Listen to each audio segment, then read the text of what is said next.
Hello साथीहरु, स्वागत छ तपाईलाई मेरो युट्युब च्यानलमा।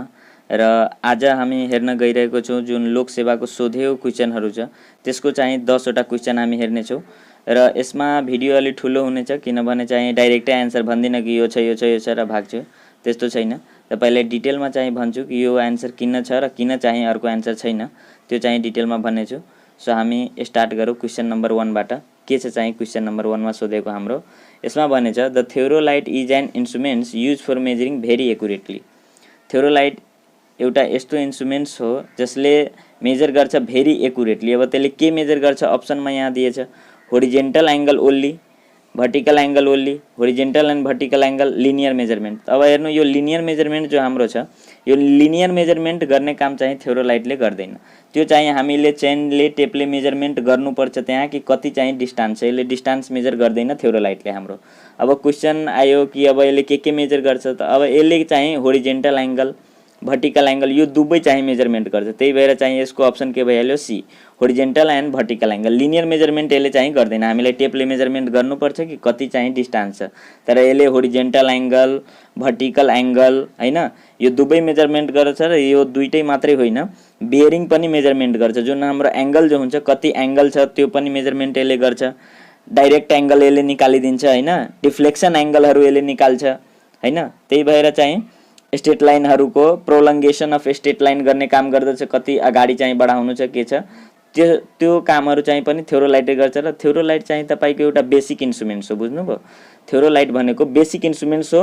जति यो टोटल स्टेशनहरु आजकल आछ त्योहरु यसको चाहिँ छोरा हो। बाउ भनेको यही हो थ्योरोलाइट, किनभने सबैभन्दा पहिला थ्योरोलाइटको आविष्कार भएको थियो। र यो चाहिँ बेसिक इन्स्ट्रुमेन्ट्स हो। यसको प्रिन्सिपलमा नै त्यो पुरै अहिलेको जुन टोटल स्टेशन तपाई हेर्नु जो हुन्छ त्यो थ्योरोलाइट कुनै बेसिक प्रिन्सिपलको आधारमा त्यो छ हैन। र एउटा कुरा याद राख्नु होला, जुन थ्योरोलाइटको जो हुन्छ हाम्रो लिस्ट काउन्ट जो हुन्छ त्यो हाम्रो 20 सेकेन्ड हुन्छ हैन। कहीं कहीं तपाई 15 सेकेन्ड पनि हेर्न सक्नुहुन्छ, तर 20 सेकेन्ड चाहिँ अफिसियली हो यसको हैन, स्ट्यान्डर्ड हो, त्यो याद राख्नु होला। अब चाहिँ हामी सेकेन्डमा हेरौँ, सेकेन्ड नम्बर क्वेशनमा। The operation of turning the table so that all the line on the paper are parallel to the corresponding line on the ground। अब एउटा यस्तो ऑपरेशन जुनमा हामी टर्निङ गर्छौं टेबललाई, यो प्लेन टेबलको क्वेशन छ, यस्तो एउटा यसले ऑपरेशन भनेछ जसमा के गर्छौं हामी, यसलाई के गर्छौं टर्न गर्छौं। यो हाम्रो प्लेन टेबल भयो, यो ट्राइपड भयो तलको। अब यसलाई हामी चाहिँ रोटेट गर्छौं हैन, यसलाई चाहिँ हामी रोटेट गर्छौं so that all the line on the paper, सबै जुन लाइन जो हुन्छ हाम्रो पेपरमा हामी जो कोरेको हुन्छौं त्यो चाहिँ parallel to the corresponding line on the ground. Corresponding line मतलब त्यसको जुन हामी ड्रो गरेको हुन्छ जो ग्राउन्डको लाइनहरु त्यसकै सिधै प्यारललमा होस्। त यसमा चाहिँ के हुन्छ, तपाईलाई यो फर्स्ट अप्सन दिएछ के labelling, second option centring, third setting र डी ओरिएन्टेसन। त्यसमा लेबलिङको केही काम छैन।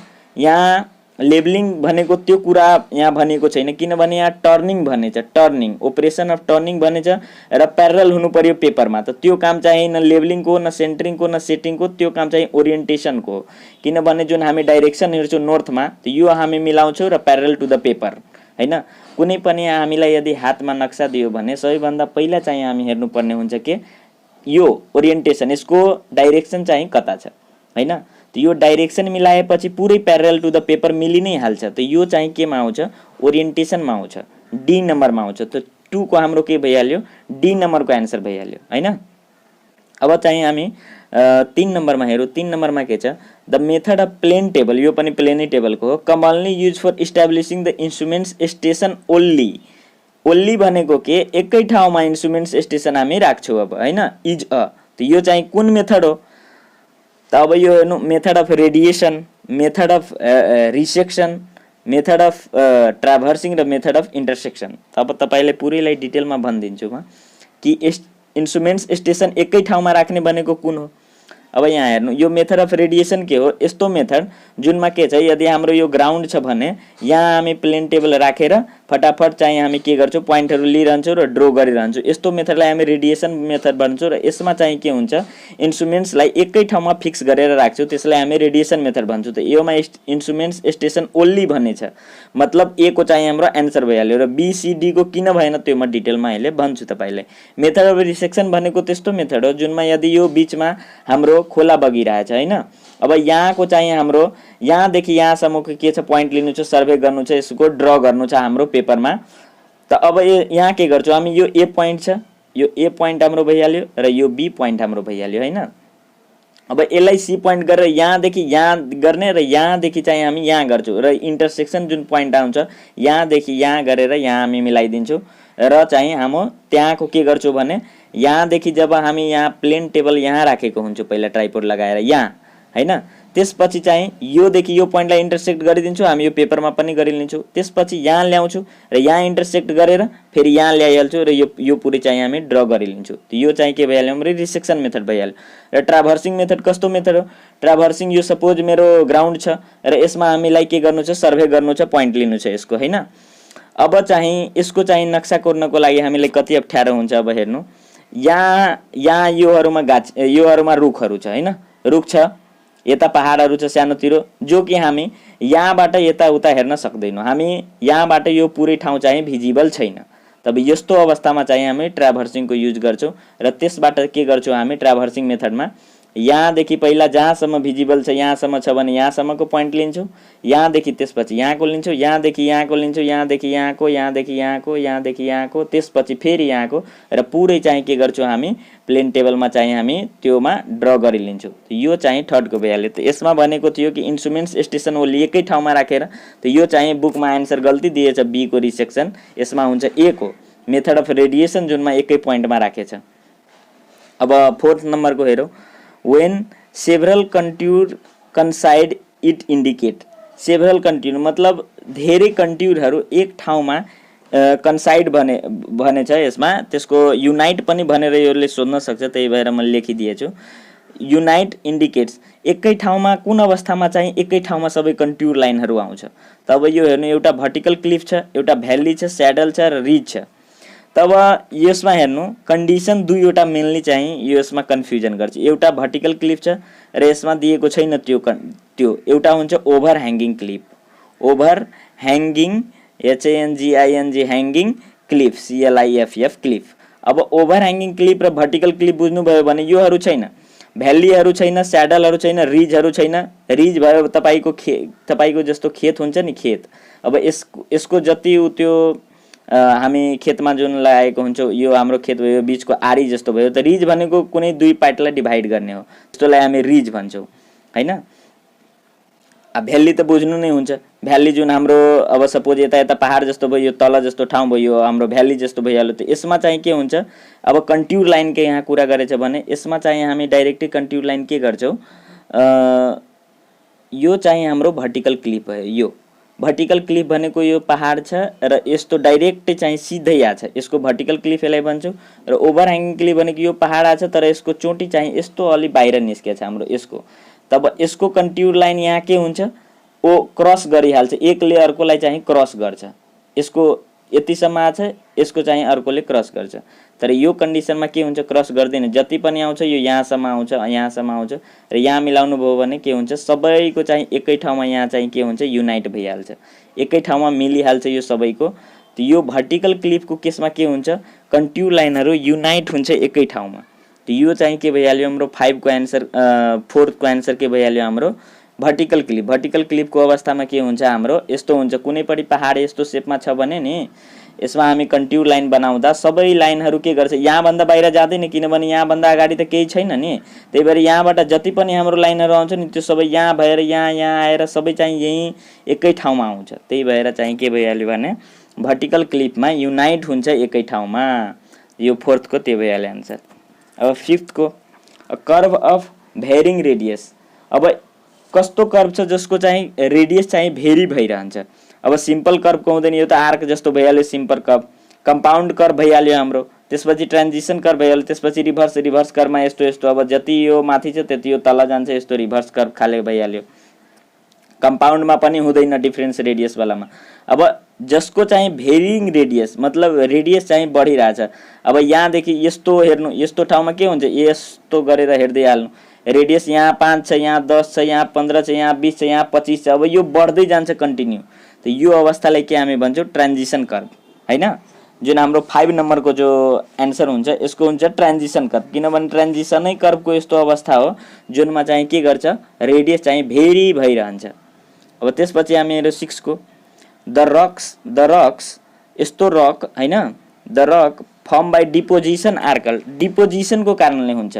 मतलब अब हेर्नु जस्तै यहाँ सेडिमेन्ट्री दिएछ, इग्नियस दिएछ, मेटामोर्फिक दिएछ। अब मेटामोर्फिक के हो, मेटामोर्फिकमा हाई प्रेसर र टेम्परेचरमा जुन रकहरू राखेको हुन्छ त्यो चाहिँ मेटामोर्फिक हो। र इग्नियस यो चाहिँ बन्छ नै, मतलब जुन म्याग्मा लार्भाहरू जो हुन्छ त्योबाट यो चाहिँ जस्ट के हुन्छ, त्यहाँबाट चाहिँ फर्स्ट स्टेजवाला हो, यो इग्नियस भइहाल्यो। र त्यसपछि जुन डिपोजिसन भएको जुन जो हुन्छ धेरै धेरै त्यो म्याग्मा लार्भाहरू जुन निक्लेको हुन्छ लाभाहरू, त त्यो थुप्रिएको हुन्छ एक ठाउँमा, त त्यो डिपोजिसनवाला जो हुन्छ त्यो हुन्छ के हाम्रो यो सेडिमेन्ट्री रक हुन्छ हाम्रो। त 6 को ए को भइहाल्यो। अब हेर्नु यहाँ the quality of cement is good, it is more of. अब यसमा हेर्नु क्वालिटी अफ सिमेन्ट गुड हुनको लागि यसमा पर्सेन्टेज जो सबैभन्दा कसको बढी छ अब त्यसको हुन्छ। त अब यसमा हेर्नु डाइ क्याल्सियम सिलिकेट छ, ट्राई क्याल्सियम र फ्री लाइम र यो नन अफ द एबोभ छ। त यसमा चाहिँ के एन्सर छ भने ट्राई क्याल्सियम सिलिकेट। र ट्राई क्याल्सियम सिलिकेट किन छ, किन छ यो भने ट्राई क्याल्सियम सिलिकेटको पर्सेन्टेज जो हुन्छ 25 देखि 40% हुन्छ। सबैभन्दा बढी यसको पर्सेन्टेज हुन्छ बक्स कम्पाउन्ड, तपाईँ सिमेन्टको पढ्नु भयो होला, त्यसमा इन्ग्रिडियन्ट्सहरूको पुरै बक्स कम्पाउन्डमा दिएको हुन्छ कि कसको कति छ। ट्राई क्याल्सियम सिलिकेट यसलाई अलाइट भन्छौँ हामी, यो डाइ क्याल्सियम सिलिकेटलाई ब्लाइट भन्छौँ, ब्लाइट स्लाइड फ्लाइट गरेर चाहिँ हामी पुरै यसलाई चाहिँ बुझ्छौँ हैन। यसमा चाहिँ सबैभन्दा बढी पर्सेन्टेज यो ट्राई क्याल्सियमको भएको हुनाले यसको चाहिँ बढी पर्सेन्टेज बढाउँदा के हुन्छ, हाम्रो सिमेन्ट अफ क्वालिटी गुड आउँछ। तर यसको डिसएडभान्टेज पनि छ, यो हामी नबुझौँ। पहिला चाहिँ यो क्वालिटीको कुरा गरेछ भने क्वालिटी अफ सिमेन्ट गुड बढाउनको लागि हामी ट्राई क्याल्सियम सिलिकेट पढाउँछौँ, जुन हाम्रो सबैभन्दा बढी पर्सेन्टेज ट्राई क्याल्सियमको छ, त्यही भएर चाहिँ त्यसको एन्सर त्यो भइहाल्छ। र यसको चाहिँ कम छ त्योभन्दा पर्सेन्टेज, त्यसैले यो चाहिँ भएन। अब यहाँ चाहिँ यो अप्सन नभएको भए यो हुन्थ्यो। अब थर्डवाला अब ट्राई क्याल्सियम सिलिकेट छ, डाइ क्याल्सियम सिलिकेट छ, त्यसपछि यो त अलाइटको ब्लाइटको बेला स्लाइट आउँछ, फ्लाइट आउँछ। त योहरू चाहिँ थर्ड र फोर्थमा आउँछ। त फर्स्टमा यो थियो त्यसैले चाहिँ यो भइहाल्यो हैन। अब त्यसपछि हामी अर्को हेरौँ, when the bitumen is graded 75/15 the figure 75 represent। यदि बिटुमिनलाई ग्रेड गर्छौँ हामी 75/15 त यसमा चाहिँ 75 ले के इन्डिकेट गर्छ, त 75 ले एक्चुअली के इन्डिकेट गर्छ, भिस्कोसिटी हैन, भिस्कोसिटी इन्डिकेट गर्दैन, फ्री पोइन्ट गर्दैन, softening point in degree Celsius in centipoise, यसले चाहिँ यो इन्डिकेट गर्छ माथिको यो 75 ले। यो याद गर्नुपर्ने कुराहरू छ, किनभने जुन याद गर्नुपर्ने कुरा छ त्यसले तपाईँले याद नै गर्नुपर्छ, किनभने यसमा कुनै बुद्धि लगाउने कुरा छैन कि यसमा यो गरेर हुन्छ, यो यादै गर्नुपर्छ तपाईँले। 75 को कुनै x/y पनि दिन सक्छ, त्यसले भन्छ कि x को रिप्रेजेन्टेसनको त्यो के छ, तब तपाईँले भन्नुपर्छ कि softening point in degree Celsius सेन्टिपोजमा छ हैन। ठिकै छ। अब हामी 9 नम्बरमा हेरौँ the function. The function of paint is, function of paint के छ, हामी पेन्ट किन गर्छौँ त्यही त पहिला सोध्नु नि तपाईँ, पेन्ट किन गर्छौँ। हाम्रो कुनै पनि कोठालाई पेन्ट गराउँछौँ हामी, घरलाई पेन्ट गराउँछौँ कि हेर्नमा राम्रो लागोस् हैन, हेर्नमा राम्रो लागोस्, कलरफुल लागोस् हैन, हेर्दा एउटा खुसी जुन हुन्छ त्यो हुनु पर्यो, त्योहरूका लागि हामी पेन्ट गर्छौँ घरमा। अब यहाँ अप्सनहरू दिएछ, to give clean colourful pleasure surface हैन, त्यसपछि to increase in life of the painted surface, painted सर्फेसको लाइफ बढाउनको लागि, या to protect the surface from corrosion and other weather effect, weather इफेक्टहरूको लागि हामी बनाउँछौँ कि हाम्रो यो जो पेन्ट गर्छौँ हामी त्यसले अरू चाहिँ वेदर इफेक्टहरू नहोस् त्यसको। र डीमा के छ, अल दिएछ, त यसमा के हुन्छ हाम्रो, यसमा हुन्छ हाम्रो अल। किन हुन्छ अल, अब हेर्नु एक त क्लिन हुन्छ नै, हामी पेन्ट गरिदिएपछि क्लिन लाग्छ, एकदम कलरफुल लाग्छ, हेर्नमा एकदमै राम्रो लाग्छ, प्लिजिङ सर्फेस, हेर्दा एकदम खुसी जस्तो अनुभव हुन्छ, ओ कति राम्रो मेरो घर हैन, चाहे अर्कैको घर कसैको हैन। त अब यो चाहिँ हेर्नमा राम्रो लाग्यो। त अब एउटा यो कुरा भयो। अब सेकेन्डरी कुरा हामी के गर्छौँ भने to increase the life of the painted surface. अब तपाईँलाई थाहा होला कि पेन्ट भएको छैन र पेन्ट भएको छ भने त्यसमा धेरै फरक भइहाल्छ। पेन्ट भएको छैन भने त्यसमा के हुन्छ, त्यसको लाइफ चाहिँ कमै हुन्छ, त्यसमा वेदर एट्याकहरू यताउता धेरै लाग्छ, किरा लागिहाल्छ, यताउता भइहाल्छ। त्यहीको कारणले के छिटो चाहिँ त्यसले के गर्छ, डाइरेक्ट एटमोस्फियरको कन्ट्याक्टमा हुन्छ नि त्यो डाइरेक्ट, र पेन्ट लगाइदिएपछि एउटा लेयर आइहाल्छ। त्यो लेयरको कारणले के गर्छ, डिले गर्छ त्यसलाई भित्र जानको लागि, केही पनि वेदर इफेक्टहरूको लागि हैन। त्यही भएर चाहिँ के गर्छ, यो सेकेन्ड नम्बरको लाइफ चाहिँ बढाइदिन्छ पेन्टेड सर्फेस एरियाको। त्यही भएर चाहिँ एउटा पेन्टको त्यो पनि खासियत भयो। अब थर्डमा हामी के गर्छौँ, हामी to protect the surface from corrosion and other weather effect. To protect the surface from corrosion, corrosion भनेको बीज लाग्नु, खिया लाग्नु, त्यो खिया लाग्नुवाला पनि बचाउँछ र अदर वेदर इफेक्टहरू जति पनि हुन्छ त्योहरूबाट पनि बचाउँछ। त्यो यसमा चाहिँ त्यसैले चाहिँ डी भइहाल्यो हाम्रो। अब त्यसपछि 10 नम्बरमा हामी हेरौँ। 10 नम्बरमा के छ, the ratio of the largest load in test to the original cross sectional area of the test. अब यो भनेछ रेसियो कसको, largest load in the test by to the original cross sectional area of the test. तब यो कसको हो, यो elastic लिमिटको हो, या अल्टिमेट स्ट्रेसको हो, या यील्ड स्ट्रेसको हो, या ब्रेकिङ स्ट्रेस टेस्टको हो। तो यो चाहिँ कसको हो, 10 नम्बरको, यो इलास्टिक लिमिटको होइन, यील्डको पनि होइन, यो चाहिँ अल्टिमेटको हो। यो चाहिँ डाइरेक्ट फर्मुला हो र यसको तपाईलाई याद गर्नुपर्ने हुन्छ। म तपाईले भनिदिए जुन याद गर्नुपर्ने वाला छ त्यसमा चाहिँ कम्प्रोमाइज नगर्नु होला, किनभने अल्टिमेट स्ट्रेसको जुन फर्मुला छ, अब a + b को होल स्क्वायरको फर्मुला भन्छ, त्यो तपाईले यादै गर्नुपर्ने हुन्छ। त्यस्तै योहरू छ। अल्टिमेट स्ट्रेस भन्ने बित्तिकै तपाईको दिमागमा आउनु पर्यो large load in the test by original cross sectional area हैन। यो चाहिँ के भइहाल्यो, हाम्रो अल्टिमेट स्ट्रेसको भइहाल्यो। त आज हामी चाहिँ 10 वटा क्वेशन अहिले चाहिँ गर्छौं र भइहालेछ हाम्रो हैन। र यसमा पनि कुनै कन्फ्युजन छ या केही नोट पीडीएफहरु तपाईलाई चाहियो भने कमेन्ट गर्नु होला, म चाहिँ गुगल ड्राइभमा अपलोड गरिदिन्छु। र तपाईहरुसँग एउटा रिक्वेस्ट यो छ कि तपाई चाहिँ भिडियोलाई चाहिँ लाइक गरिदिनु होला र कमेन्ट गरेर भन्नु होला कस्तो लाग्यो तपाईलाई भिडियो, र यस्तो अरु बनाऊ कि के गरौ। तपाईहरुको कमेन्ट यदि राम्रो आयो भने म सिरिज कन्टिन्यू स्टार्ट गर्ने छु हैन। र च्यानललाई चाहिँ सब्स्क्राइब गर्न तपाईहरु नभुल्नु होला, यो त एकदमै रिक्वेस्ट छ तपाईहरुसँग। सब्स्क्राइब लेखे होला त्यो लाल बटनमा तल, त्यसलाई चाहिँ क्लिक गरेर हैन, क्लिक गरिदिनु होला। र साइडमा एउटा बेल आइकन जस्तो आउँछ घण्टी जस्तो, त्यसलाई चाहिँ क्लिक गरिदिनु होला हैन। त यसले चाहिँ के हुन्छ कि जब म तपाईलाई भिडियो हाल्छु यो आफ्नो च्यानलमा, तपाई कहाँ चाहिँ नोटिफिकेसन गइहाल्छ तपाईको युट्युबमा। त्यही कुरा हैन। हेर्नको लागि तपाईलाई धेरै धेरै धन्यवाद। Thank you very much.